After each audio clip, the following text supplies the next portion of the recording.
नमस्कार दोस्तों। पिछले दिनों जी हाँ मैं बात कर रहा हूँ 28 फरवरी 2025 की। इस दिन यूक्रेन के मसले पर डोनाल्ड ट्रंप और व्लादिमीर ज़ेलेंस्की के बीच में तीखी नोकझोंक के बाद जो अमेरिका है और उसके बाद जो दोस्तों अमेरिका के द्वारा बनाया गया जो यूरोपीय संघ के तमाम देश हैं, इनके बीच में तनाव की जो तपिश है वो और भी अधिक बढ़ती हुई हमको दिख रही है। लेकिन क्या इस तनाव से वैश्विक समीकरणों पर कुछ इम्पैक्ट पड़ेगा? क्या अमेरिका यूरोप तनाव से क्या क्या बदल सकता है? क्या ये उचित कदम है कि लगातार दोस्तों यूरोपीय संघ के तमाम 28 देश मिलकर के जो मीटिंग जो बैठक कर रही है अमेरिका के अगेंस्ट, क्या यूरोपीय संघ के तमाम 28 देश इतने कैपेबल हैं कि वो अमेरिका को टक्कर दे सकते हैं? क्या ये उचित समय है अमेरिका को टक्कर देने का? इस तमाम सवालों के जवाब को हम लोग मिल करके तलाशने का प्रयास करते हैं इस छोटे से वीडियो में।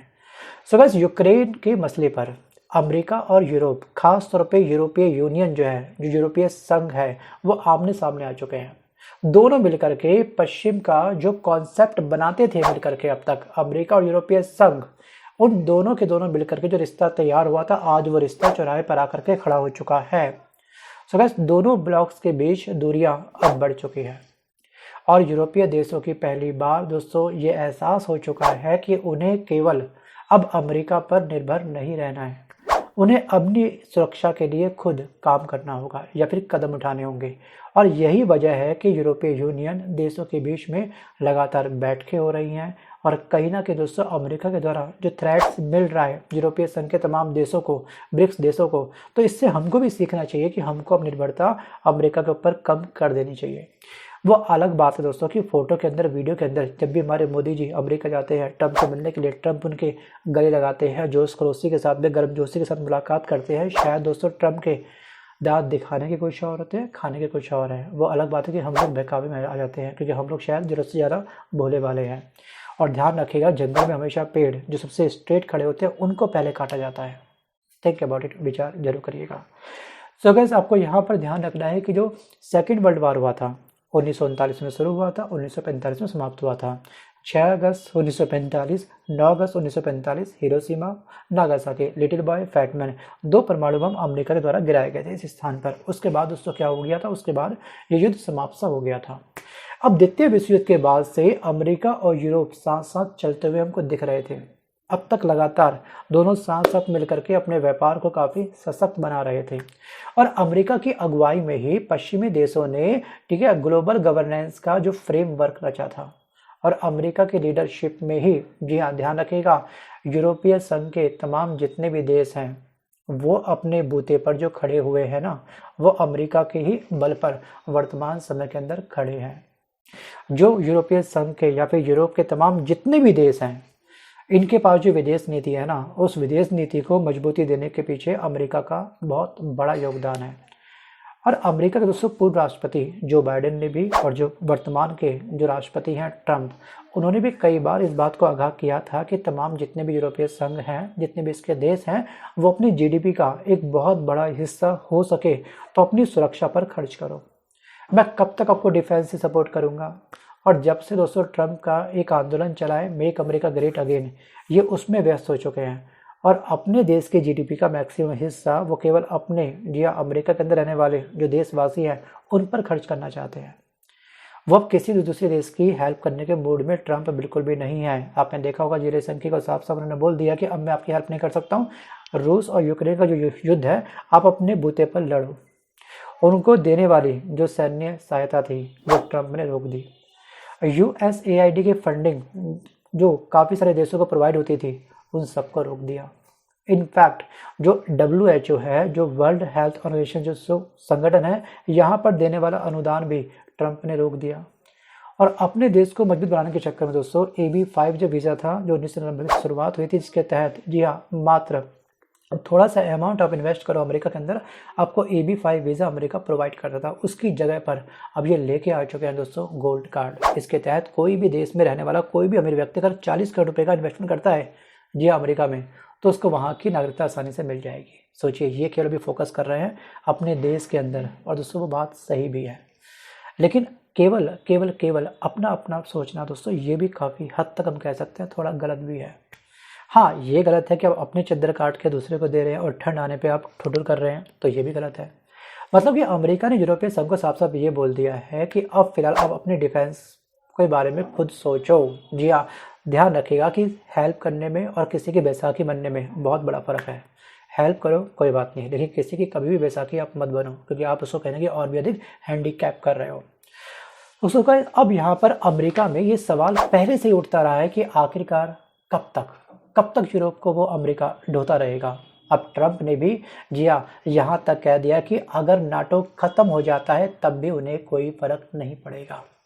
सगस नाटो का जो ओरिजिन हुआ था ना, वो भी अमेरिका की हेल्प से ही हुआ था। इसके बारे में डिस्कस करेंगे चंद मिनट बाद। सगस यूरोप की सुरक्षा के मामले में भी उन्होंने बेफिक्री जताई है। तो दोस्तों ये साफ साफ इशारा आप करता है कि फाइनली जो ट्रंप हैं उन्होंने अपने कदमों को पीछे कर लिया है, राइट।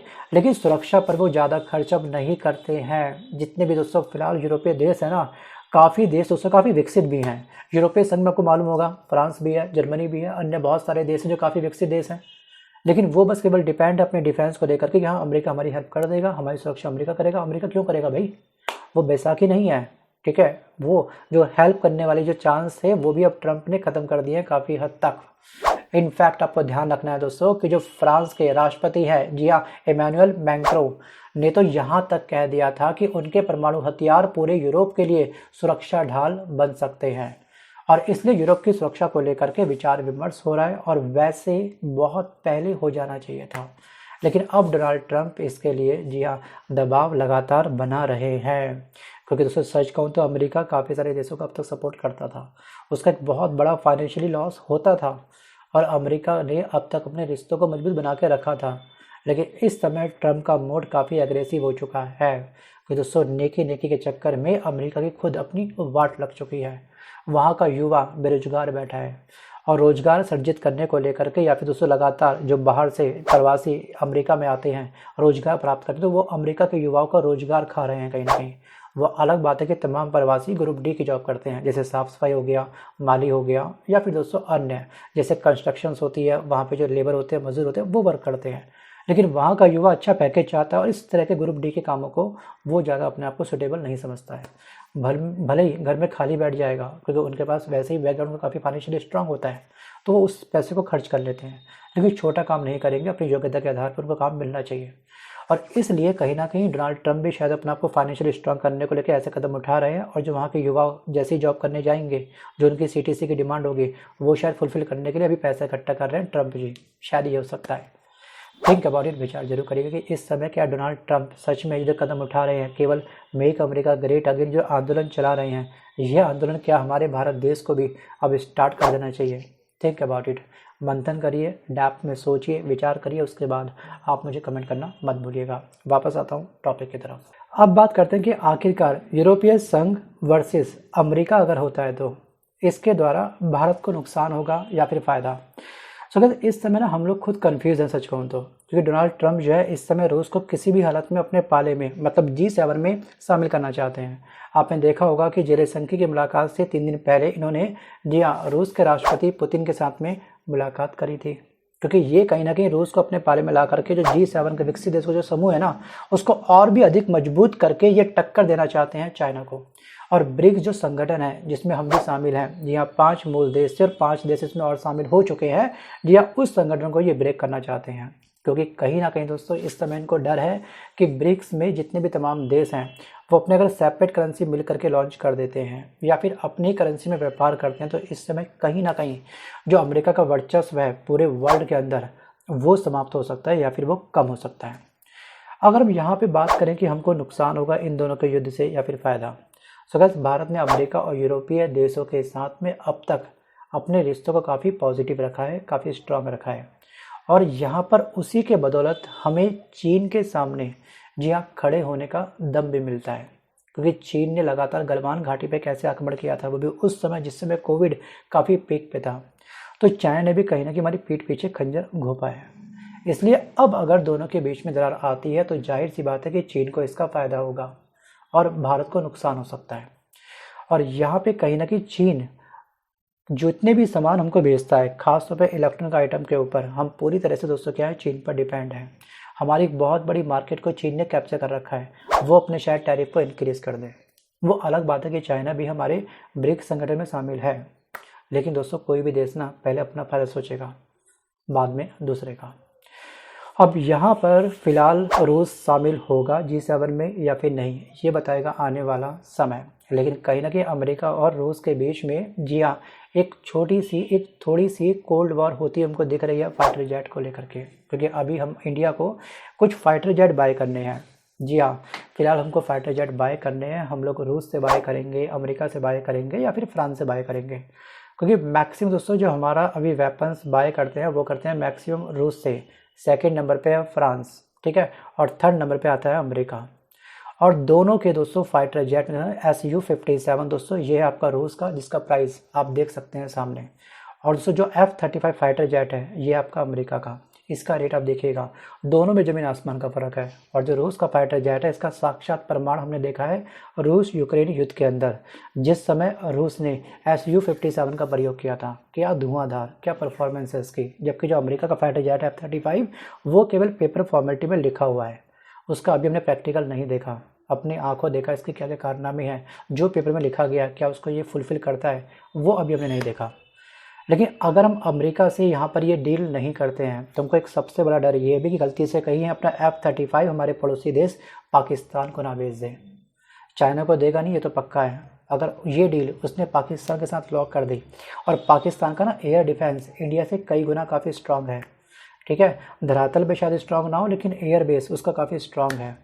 सो गाइस, अगर यूरोपीय संघ के तमाम दोस्तों जो बैठक पे बैठक चल रही है, तमाम देश आपस में मिलकर के लगातार मीटिंग कर रहे हैं, अगर इनकी मीटिंग का एजेंडा केवल ये है कि अमेरिका को टक्कर कैसे देनी है, कैसे युद्ध करना है, कौन कितना हथियार देगा, कौन कितने डिफेंस में हेल्प करेगा दोस्तों, तो ये कहने की अगर बैठक का इनका ये मुद्दा है तो ये उनका मुद्दा काफ़ी बेकार है। या फिर मैं कह सकता हूँ कि इस तरह के मुद्दों पे डिस्कस करके ये कहीं ना कहीं यूरोपीय संघ के तमाम 28 देश अपने पैरों पर खुद कुल्हाड़ी मार रहे हैं, या फिर कुल्हाड़ी पर पैर दे मार रहे हैं। क्यों? क्योंकि इस समय अमेरिका तमाम यूरोपीय 28 देशों के मिलकर के बिना कई गुना स्ट्रांग है।